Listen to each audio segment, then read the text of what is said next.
Camélia a fait que ça, s'arracher les cheveux au fur et à mesure du temps, du harcèlement qui a continué, qui s'est enchaîné. En fait, Camélia, c'est plus ma fille d'avant.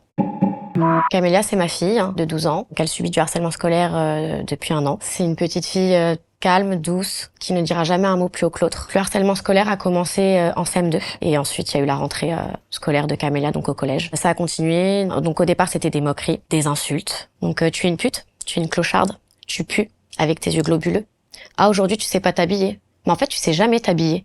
C'était que des réflexions comme ça. Ses affaires, ses cahiers, on lui fait tomber par terre. Elle a lui se servir dans sa propre trousse. Et en fait, on lui a arraché. Donc l'élève d'à côté lui a pris sa trousse. Et elle lui a dit, je te rendrai la trousse quand moi j'en aurai envie. Et Camélia n'a rien dit. Faut savoir que Camélia, elle était déjà en difficulté scolaire.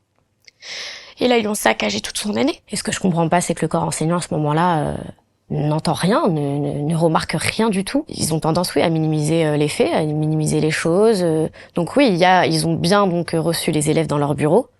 Ça n'a rien servi. Ça a continué, ça s'est empiré par la suite. Camélia n'est plus apte à aller à l'école à ce moment-là. Elle a changé de collège. Et dès le premier jour, ça a été pareil. Depuis septembre, donc faut savoir que Camélia avait commencé à s'arracher les cheveux. Donc il y avait 2 trous, 2 petits trous, donc un en haut et un qui était juste ici, mais c'était vraiment tout petit. Donc je minimise pas, mais c'était très léger par rapport à ce qu'on voit aujourd'hui.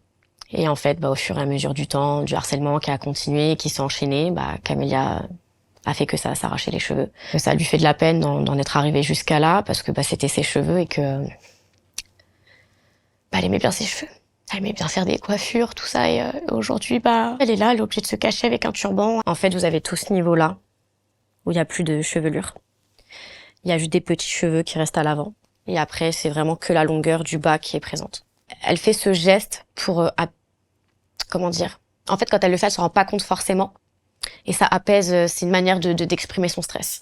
Donc je la vois, je lui rappelle souvent, allez viens Camélia, on va faire une activité, on va faire quelque chose, pour essayer d'occuper ses mains, justement à ce moment-là. Mais c'est difficile parce qu'en fait, ce geste, elle l'a quotidiennement, donc si elle veut mettre la main sur la tête, elle le fait, et on peut pas s'arrêter du jour au lendemain. Le plus gros trou, je l'ai pas vu tout de suite. Donc Camélia me l'a caché parce que elle sait que ça va me toucher. Moi, j'étais derrière elle et en fait, je me suis aperçue au niveau de sa chevelure que je voyais comme un crâne lisse. Et je me suis dit, c'est pas possible. Moi, j'étais tellement choquée. Et puis après, je l'ai amenée donc à l'hôpital. Elle a dit, par rapport donc au suicide, que si c'est ça que les autres ils veulent, faut que je fasse ça en fait. Donc de là à tout ça, elle a été immédiatement donc hospitalisée. Elle est restée 5-6 jours, pardon. Et donc voilà, aujourd'hui Camélia est suivie dans un service psychiatrique pour les adolescents. Donc elle est sous traitement donc Atarax. Donc ça c'est pour essayer de la détendre un maximum, qu'elle essaye aussi de trouver son sommeil parce que Camélia ne dormait pas. Donc ses cheveux, on a eu une confirmation par le médecin, donc ça pourra repousser. Bien sûr, il y a des endroits où il y a des trous où ça repoussera pas. En fait, Camélia c'est plus ma fille d'avant. Donc des fois je parle avec elle.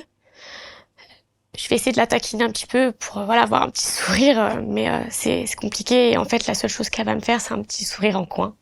Voilà, c'est déjà pas mal, déjà beaucoup. Je pense qu'elle est en colère parce qu'elle doit se dire qu'elle n'arrive pas à se faire des amis finalement, et en fait, on comprend pas vraiment la raison. Enfin, on sait que c'est pour de la jalousie, idiote. Elle a que 12 ans, quoi, donc c'est dommage. Je pense qu'on aurait pu éviter tout ça si l'école avait fait son travail à ce moment-là, au lieu de nous dire que c'était des broutilles d'adolescents. Je sais pas trop ce qu'elle va devenir. Parce qu'on m'a expliqué que le harcèlement scolaire, qu'un harcèlement tout court aussi pouvait se poursuivre ailleurs, partout. Faut en parler parce qu'on n'est pas les seuls. C'est un fléau aujourd'hui qui touche beaucoup de parents.